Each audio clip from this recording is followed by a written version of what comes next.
Happy birthday. Thank you very much. Welcome to the clubhouse. Thank you very much. Well, glad to be here.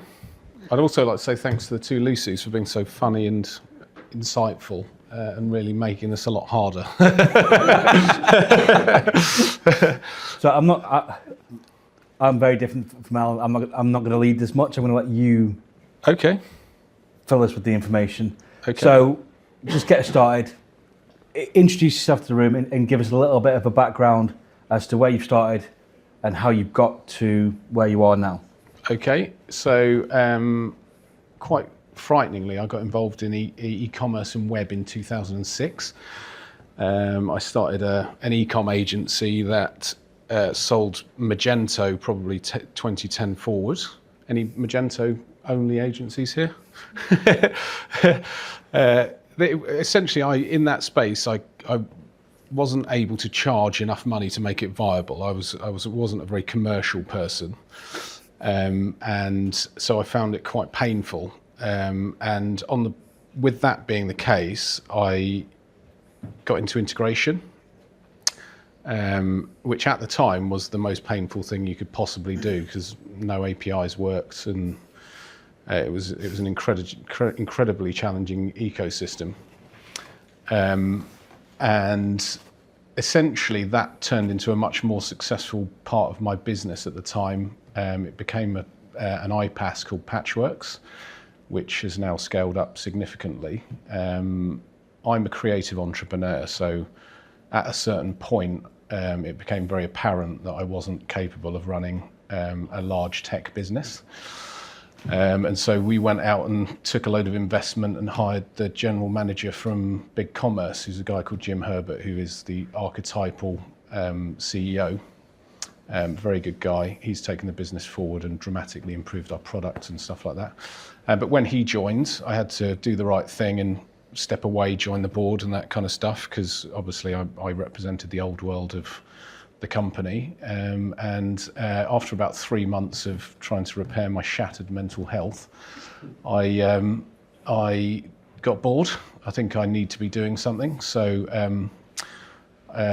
in 3 months earlier, just as I was starting to leave operational service inside Patchworks, I bumped into a 23-year-old brilliant individual who showed me his app, which is called Order Editing, and at the time it was late 23, and he essentially showed me something that I didn't immediately get the scale of how good it was, but I went away and just thought, how is that not part of Shopify's native functionality? And actually what I realized is that the target addressable market, as I learned as a buzzword in the investment process, is everyone that uses Shopify for that app. And all he showed me, to be honest with you, is a thank you email from Shopify that instead of just saying view your order, says edit and view your order. So and one of the realities of e-commerce is unless customers can edit their orders post-purchase, big brands like Opoly and Represent get thousands of support tickets a day from people saying, can I change my address? I've forgotten to place my discount code. I need a downloadable tax invoice. I want to change my order in some way. And rather than being able to edit their order there and then, which is obviously a massive customer experience benefit, they have to then start talking to Gorgeous, or to Zendesk, and essentially wasting time for a customer success team and distracting them from their everyday work, handling the more challenging kind of CX requirements that come when you deal with lots of customers.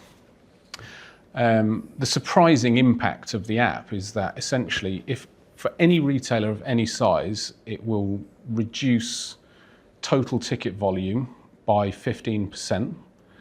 The mad thing about that is that we later found out when a returns platform that we had over 10 customers with came to us and said, we've been looking at the data, and when you let customers edit their order, their overall returns dropped by 15%. So this was almost like a gift from God. Like, obviously, so to give you an idea of scale, Opoly or Represent, kind of 100 million turnover brands, they get 4,000 support tickets a week, which we estimate take approximately 6 minutes to deal with of human time. So for Opoly, we reduced their total ticket load by 500 tickets a week, which is 50 hours of work, which is 2 salaries. Now, I'm not saying when you add an app that deals with that volume of support, so eliminates it, that you immediately then go and screw on the silencer and pop off a couple of your customer success team, because so you can't actually, you can say it's a cost saving, but I don't think it actually saves you costs in that way directly. But if you put a number on it, you can visualize the cost saving in the analytics dashboard. And I think what it does is it enables your customer. A lot of people are overstretched in customer success, so they're then able to work on the more challenging stuff. The other thing about support tickets for things like I can't edit my order is that the customer, in many cases, doesn't understand that it's the technology that's stopping you change your address after an order's placed. So they're then going out, raising 1-star reviews, phoning up your support team, making them dread coming to work. And that impacts your team morale and also your ability to sell, because you're getting negative reviews and furious people that don't realise that once an order's placed and the payment's captured and it's gone to warehouse, in many cases it's already gone by the time they realise they need to change their order. So essentially the app that we're promoting at the order editing, it reduces your support tickets by 15%, your returns by 15%, and they also introduce upsells. So at the moment it's relatively rudimentary upsell functionality, so you put in 10 specified products that you want to promote, you can put a discount on them to encourage the upsell to happen. So as well as saving all of this time, saving the environment, saving a load of money, it also generates a significant amount of upsell revenue. So the likes of Opoly and Represent and Lounge Underwear and will make maybe 30K a month in upsell revenue. So when you compound that with the saving in returns and tickets, and you're also getting significant upsell, I say 30K a month, but on the first day of their Black Friday sale, they'll make 60 to 100K in upsell revenue in one day through the upsells on the app. So the compound effect for a retailer is essentially increased profitability. It's meaningful for paid media organisations that need to get better margin, increase AOV, increase lifetime customer value by a percentage or two, so that they've got more money to spend on acquiring the sales for the retailer themselves. And if you put all of that together into a big pile, it's just enormously valuable to the retailer, because it's so good. Most of the people that we get to show it to they all say the same thing, like, this is a no-brainer. I'm like, let's do that. And because it's been on. I mean, there are lots of products out there and things, but it's been on the biggest retailer, like the market that we. All of our so between Australia, the UK, and the US, we've got a 33% split equally across all three. It started in Australia, which is a smaller market, so obviously now the US is starting to grow significantly. But the brands we've signed up are all of the top retailers in the UK, but also a lot of SMEs, small businesses. Because if you think about it, when you're a small business and you've got a tiny CX team of 1 or 3 or 2. Which are normally not highly paid staff, but it's minimum wage plus a bit. If you have anyone go on holiday, go on any kind of leave, or get sick, it's suddenly the eCom director that's on 60, 80K a year doing, can you change my order tickets? Which, as well as being an incredibly expensive spend of time, is also distracting. Like, you don't get to decide when people come in and go, oh, I've put in the wrong address. It's gone to my ex-partner's house, and it's going to be really embarrassing for me to go and pick it off the doorstep. Or in my case, I'm utterly dyslexic, have no short-term memory. Every time I place an order, when I receive that thank you email, it's like a shame center where I realise that I'm like an incompetent human being, and I haven't input the discount code, which I had in my hand, which made me go to the website in the first place. I sit there and just go, what is wrong with you? And you know, from a customer experience perspective, that is, you know, not great. I mean, my customer experience, if I buy anything off an e-commerce site, is that I have to hope that the people that are renting my old house let me know that something's turned up. By the time this process happens, I then have to drive 5-10 miles up the road and collect it. I get handed a slip that says it's gone to the post office, and I have to go there on the way back. And this happens every time I use the internet, which is quite surprising considering what I've done. But I am very much I did a fine art degree I went to Ravensbourne Art College and did fine art. I ended up getting into this world through essentially thinking, if I don't go and do something more commercially viable, I am going to end up dying in a crack den in Brighton. So probably wearing leopard skin trousers or something like that, which was, you know, art was my primary interest in education. So I ended up going to Nottingham Trent, and I studied furniture and product design, and I basically went out and partied for the whole time. And so my inroads to the internet was actually through, I did a placement in web because I'd done no work at uni, so I couldn't do anything in furniture, and the web was so early in its creation, I ended up getting into web through that. I did a placement in a web company, and in 2000, I started my first business out of shame and guilt that I'd gone to university, spent all this money, and came out with a Desmond. The day after I finished uni, I went to the pub to drown my sorrows, obviously, and the CEO of the IT company that I'd done a web placement for, doing graphic design, basically said, we're going to stop doing web and focus on IT. There's no money in the internet. And I was like, well, that doesn't sound right. And said, do you want to start your own business? And here's a few clients. One of them's from the NHS and not the Department of Health. And that's how I kind of got into it. So this kind of application for someone as chaotic and I would say in many parts of life incompetent, but in some parts very good, like a very concentrated section of the circle. I'm exceptionally good, but 90% useless. And very much like the guys from Hair Syrup, I found that like hiring good operational and management team to help with you kind of operating and making the business efficient is a very good idea. Have had a few bad ones, normally sales directors and things like that who come in are horrible to your team and overprice the products because that's their only way of like their only way they can visualize of growing the company or hitting their targets is just putting the price up and things like that, and you kind of end up not getting any customers for a year and having a furious sales team who can't understand why I'm letting them bully them, or you know, they're quite hard to remove as you start to realise that it's not good. Is that too much waffling? No.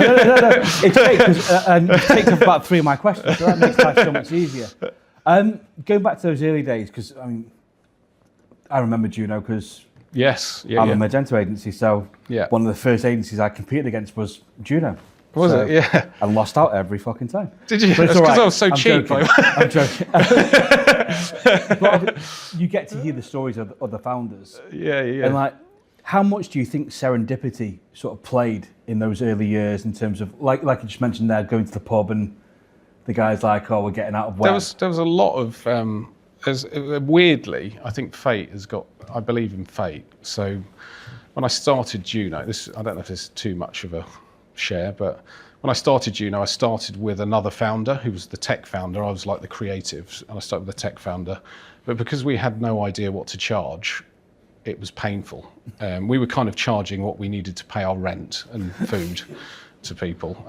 Incidentally, I got to number one for Magento I was into SEO. I got to number one for Magento eCommerce, the search phrase, and number two for web design globally before geographic searches, which is 2.6 billion competitive results. So we were inundated with work, and we weren't selling it for enough. So the agonising combination of those two things was a lot. But my first founder partner, after a year and a half, I think he got an offer from another agency who I don't think are around anymore, and they basically said, you know, do you want to come and join us and forge a brighter tomorrow? They wanted to do things, I can't remember, Expression Engine, which was absolutely rubbish. My business partner sat me down and he said, I know you've got no money.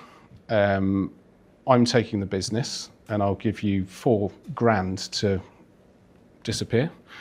And I was like, wow, this was a year and a half in. So it was before we got into Magento. And so it was like a shock. And I thought, well, I'll just go to Thailand and have a holiday and then go to London and get a job type thing. And then 2 weeks later, I went on a game show and won 25 grand with my best friend. So we won 40, 50 grand between us. And that was like, wow, so this puts me in power. So I ended up buying the company off my partner for more than he offered me, just because I thought it was an absolutely disgusting amount to pay for a business. And I thought, who in the world can help me now?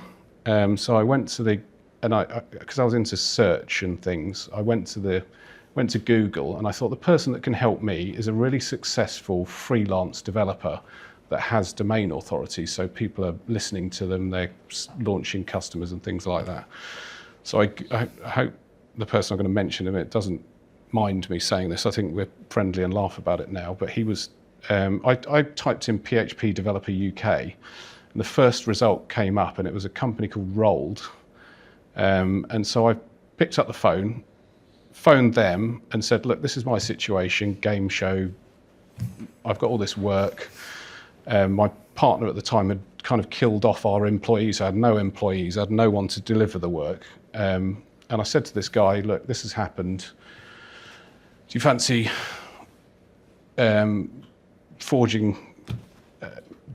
joining our sorrow and forging a brighter tomorrow or something like that? And he was like, as it happens, he was 21. So when you're 21 and you're working as a freelancer and things like that, money is very different to you. And he said, I've been in this deal, it's gone bad. And I don't think I can carry on anymore. And this guy was called Jamie Huskerson, who now runs one of the most successful Magento agencies globally. Not as good as yours, obviously. Thank you. But he basically, he wanted to do like a 50-50 thing, but I just basically had a professional divorce. So I said, what are you in for? What would it take you to come and join me? And he said, this deal was about $6,000 or something. So when you look at it now, it was quite a really kind of like not that frightening a situation. And so he came and joined me, but he was very good at Magento, and he was like a code evangelist. So we ended up getting into Magento and WordPress, which at the time was the only eCom platform that was kind of actually usable at all. And then from that moment, we started to do much better as a business. So obviously everyone wanted Magento, and so that kind of weird set of fortune, it was almost like someone was looking after me through that phase. And actually now, I'm involved in so much stuff. What I'm doing now is I'm trying to I feel a bit like I'm the Eye of Sauron. So, like, for one business, I'm probably too much. So what I'm doing now is investing in SaaS businesses, working as an NED. In the case of order editing, I'm a part-time gun for hire. I've now invested in the business, so it's like it's going mental. But I also work for a number of apps. There's one called Burl, which is a really cool resale app. I think the way that, and again, this might be a question that I'm asked later, actually, but I think... The more you answer now. I think the really interesting, if I'm just silent later when you ask me this question, we did that earlier. The interesting areas for startup brands, I think, are things like post-purchase, upsells, and the order editing type stuff. Sustainability is also massive, and it's becoming more so massive. There's not really and I know that some great 3PL brands like Whistle and others who won't be named are starting to look at rental and resale. I'm involved with Burl, which is a resale platform for Magento, BigCommerce, Shopify commerce tools. It works with all technology, and what they do is they encourage you to return say a Fram or a Belstaff jacket. You get discount off a new purchase, and they ship it out to a marketplace, sell it, and then the retailer gets 40% of the resale value. So it's kind of like, it's actually a commercial offering, but it has a really kind of circular environmental kind of benefit or angle to it. I'm working for a rental app which is Shopify only, which is called Supercycle, which is the first really evolved rental app for Shopify, and they're signing up awesome brands. But again, it's only really, it's been in development for about 2 years. But they're signing up a lot of really big, I won't name the brands because they're probably in sales pitches for half of them, but really big brands that are interested in having their own rental marketplace on Shopify. And another one called Sparklayer, which is a multi-platform B2B, advanced B2B technology. So it was they built their own e-commerce platform. The B2B part was really cool. Shopify killed them because they were trying to be an agency and a technology. Am I going over? No, that's right. I'll nudge you in a second. Don't worry. Yeah. So a lot of, and I know the weird thing about this talk is that all of those apps touch on topics that are really of interest to challenger brands. So B2B, really important, really undeveloped market. Sustainability, rental, resale, post-purchase, and obviously I'm doing a bit of ERP consulting and integration as well. So it's one of the big things I think for challenger brands is get technology, and rather than continually adding new and looking for a silver bullet, I think just getting what you've got and making it really well integrated and work properly is super important. Making sure that you plan for the future by choosing tech that will scale. One of my first customers was Gymshark, weirdly enough. And they hired us because at the time, we were the only people that could handle getting that volume of data into NetSuite. So in Patchworks, our trajectory was defined by us being able to deliver high volume of orders into NetSuite because we used the REST API for that. So we ended up getting all of the NetSuite customers in the UK and Europe just by having a small innovation. But the thing that was really good about Gymshark is they knew they were growing, they believed they were growing. So rather than buying something for today, they'd buy technology for tomorrow, which meant that they could scale up without having to go through constant transformation, replatforming, and all of the work and pain and retraining and relearning that comes with those kinds of processes. Brilliant. I mean, you've given so much there, and I hope everybody's taking something from that, because I know some of your story, which is why I mentioned about serendipity and everything, because I think it's such an important part in a founder's life cycle. Yeah. I won't ask about the fuck-ups because you've already given some good insights into challenges we face. So my last question before I put it out is, when the fuck is order editing going to be available for Magento? I don't know, if I'm honest. I mean, the problem is, I think they've got such a big market with Shopify that I think they need to capitalize on their opportunity now. I think when you release technology multi-platform, it can be a distraction. But if you've got so Burl is slightly more niche, so they started multi-platform, and Supercycle has gone multi-platform largely because Shopify is trying to kill them. I would describe Shopify as a cuckoo's nest for technology. Like, they love you and then they kill you, basically, and increasingly rapidly now, actually. So it's a brilliant place to be, but there's no reason that next year Shopify couldn't release an order editing product. The only challenge is if you have real focus on that specifically, it's difficult for them to match you in terms of technology. Because they're thinking about so many things, and you're thinking just about one thing. That's it. Yeah. Time for 2 questions very quickly. Hands up if you've got one. Hamish has came out and said that he wants to sell once the business is worth 10 million, or I think he said 20 million or something like that. Yeah. How does that fit in with you? Kind of coming in. Do you want to sell, or do you think that the business shouldn't sell? What's up with that? I mean, he's set a 20 million valuation. I invested more recently, so I would love him to sell it for 20 million immediately. But it's one of those where you kind of think, it's quite a niche product, so there's probably going to be a bit of competition at some point, possibly from a large email platform.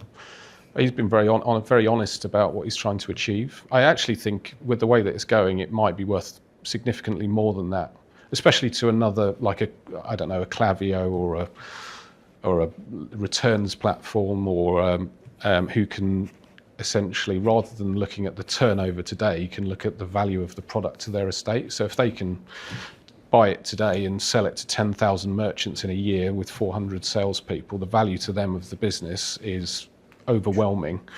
And that gives you a better valuation. So I'm really hopeful with Hamish, because he is such a talented and nice guy, that he gets what he's planning, but I have a feeling he might get more.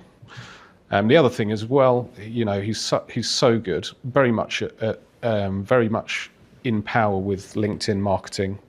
He really knows how to get visibility. So I think, whatever happens, that business is going to succeed because the leadership's so good, and they haven't got caught up in the whole institutionalized organization. It's just a lovely, lovely place to work.